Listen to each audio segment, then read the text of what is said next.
Hello everyone, welcome back to our channel Kalyani's family vlogs. నేను మీ కళ్యాణి. చూస్తున్నారు కదా, మన మూడ్ లాగే ఈ మార్చిలో ఈ వెదర్ మూడ్ కూడా ఒకేలా ఉండట్లేదు, రోజుకోలా ఉంటుంది. సడన్గా ఎండలు వచ్చేస్తున్నాయి, అప్పుడే మేఘాలు కమ్మేసి వర్షాలు పట్టేస్తున్నాయి. మరి వర్షం పడేటప్పుడు మనకి చప్పగా ఏమైనా తినాలనిపిస్తుందా? మంచి స్పైసీగా బిర్యానీ ఉంటే బాగుండు అనిపిస్తుంది కదా. అలా అనిపించినప్పుడు ఎక్కువ ఆలస్యం చేయకుండా తక్కువ టైంలోనే బిర్యానీ అంటే చేయడం రాని వాళ్ళు కూడా సింపుల్గా చేసుకునేలాగా ఈ ప్రాసెస్ని అయితే మీతో షేర్ చేస్తున్నాను. చూస్తున్నారు కదా, ఇక్కడ నేను 1 kg బిర్యానీని అయితే ప్రిపేర్ చేస్తున్నాను. ఇది ఒక 6 to 8 మెంబర్స్కి ఈజీగా సరిపోతుంది. దానికోసం నేను 1 kg రైస్ని అలాగే 1 kg చికెన్ని అయితే తీసుకున్నాను. చికెన్ని ముందుగా చూపించినట్టు బాగా వాష్ చేసుకున్న తర్వాత దాంట్లో మసాలాలన్నీ పట్టించి మ్యారినేట్ చేసి ఖచ్చితంగా ఒక అరగంట పాటు పక్కన పెట్టుకోవాలి. వీటి మ్యారినేషన్ కోసం చికెన్ని బాగా వాష్ చేసుకున్న తర్వాత ఉప్పు, పసుపు, కారం, అల్లం వెల్లుల్లి పేస్టు అలాగే 1 కప్పు పెరుగు వేసి మంచిగా చేతులతో మసాలాలన్నీ చికెన్కి పట్టేలాగా మంచిగా మ్యారినేట్ చేసి అరగంట పాటు పక్కన పెట్టుకున్న తర్వాత కడాయిలో ఒక 1/2 కప్ ఆయిల్ వేసుకొని వేడైన తర్వాత ఈ చికెన్ని అందులో వేసి కొంచెం ఆ చికెన్లో వాటర్ అంతా బయటకు రిలీజ్ అయ్యే వరకు కొంచెం కుక్ చేసుకుంటే చాలు. అంటే ఈ స్టేజ్లో చికెన్ అనేది మనకి 50% కుక్ అవుతుంది, మరీ ఎక్కువ ఫ్రై చేయాల్సిన పని అయితే లేదు. ఇప్పుడు నేను దీన్ని కుక్కర్లో ప్రిపేర్ చేసుకుంటాను, మనకి ఎందుకంటే ఫాస్ట్గా అయిపోవాలి కదా.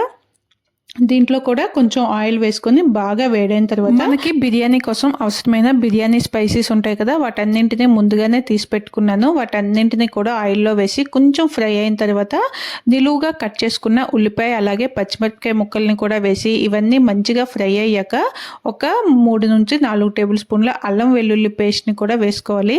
అల్లం వెల్లుల్లి పేస్ట్ ఫ్రెష్గా తయారు చేసుకున్నదైతే బిర్యానీ టేస్ట్ బాగుంటుంది. ఇలా అల్లం వెల్లుల్లి వేసిన తర్వాత మరోసారి మంచిగా కలుపుకున్న తర్వాత చూస్తున్నారు కదా, ఆయిల్ అనేది బయటికి ఎలా రిలీజ్ అవుతుందో అప్పుడు మనకి అన్ని మంచిగా ఫ్రై అయినట్లు అనమాట. ఇప్పుడు నేను ఇక్కడ చూపించాను కదా, ఆ కప్పుతో 3 కప్స్ రైస్ అయితే తీసుకున్నాను. ఇక్కడ నేను మంచి క్వాలిటీ రైస్ని అయితే తీసుకున్నాను, బిర్యానీ రైసు. సో అందుకని వాష్ చేయట్లేదు. లేదా మీరు మామూలు బియ్యంతో అంటే వేరే ఏ బియ్యంనైనా తీసుకున్నా మీకు ఇలా డైరెక్ట్గా వేసుకోవడం నచ్చకపోతే మీరు వాష్ చేసి వేసుకోవచ్చు.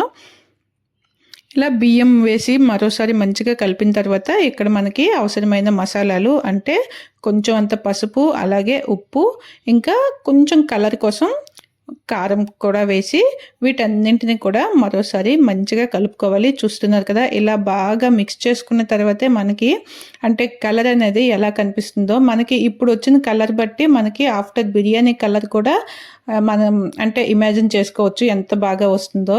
ఇక్కడ నేను గ్రీన్ పీస్ని అయితే వేసుకున్నాను, అది చూపించలేదు. అంటే మాకు బిర్యానీలోకి ఆ గ్రీన్ పీస్ అనేది బాగా అలవాటు అనమాట. సో నేనైతే వేసాను, మీరు వేయకపోయినా పర్వాలేదు.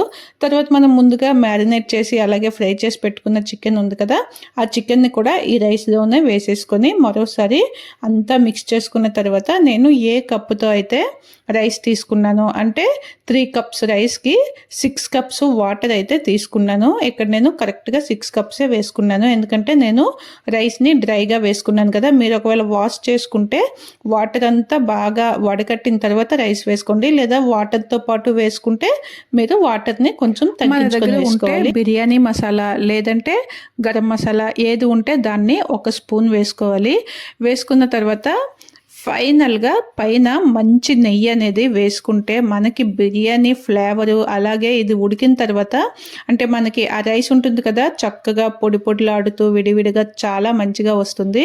సో ఫైనల్గా మంచి నెయ్యిని కూడా పైన వేసి మరోసారి అన్నింటినీ కూడా బాగా మిక్స్ చేసుకొని కుక్కర్ని లాక్ చేసి కరెక్ట్గా 3 విజిల్స్ వచ్చే వరకు పెట్టుకుంటే మనకి బిర్యానీ అనేది చాలా పర్ఫెక్ట్గా రెడీ అయిపోతుంది. చూడండి మీరే, ఇక్కడైతే విజిల్ వస్తునేటప్పుడు ఆ అరోమా అయితే ఎంత మంచిగా ఉందో నేనైతే అస్సలు మాటల్లో చెప్పలేను. చూస్తున్నారు కదా, ఇలా లాక్ తీసిన తర్వాత ఒక్కసారిగా మొత్తం అడుగు నుంచి నీట్గా కలుపుకోవాలి. కానీ ఇది తీసిన వెంటనే ఎలా కలిపేయకూడదు మనకి, ఎందుకంటే ఆ వేడితో పాటు కలిపితే మనకి ఆ రైస్ అనేవి అంటే స్మాష్ అయిపోయి మెత్తగా అయిపోయే ఛాన్స్ ఉంటుంది. కొంచెం చల్లగా అయిన తర్వాత కలుపుకోవాలి. మీకు చూపించడానికి నేను కుక్కర్ని లాక్ తీసి చూపించాను. తర్వాత ఇలా ఒక 15 మినిట్స్ పాటు చల్లగా అయిన తర్వాత ఇలా సైడ్ ప్లేట్లోకి వేసుకున్నాను. చూస్తున్నారు కదా ఎంత టెంప్టింగ్గా, ఎంత మంచిగా, అలాగే చాలా టేస్టీగా కూడా ఉంది. ఎప్పుడైనా సరే మనం బిర్యానీ తినేటప్పుడు పక్కన రైతా అలాగే సలాడ్ అనేవి కంపల్సరీ తీసుకోవాలి. మరి మన బిర్యానీ రెసిపీకి లైక్ చేసి ఛానల్ని సబ్స్క్రైబ్ చేసుకోండి. Thank you.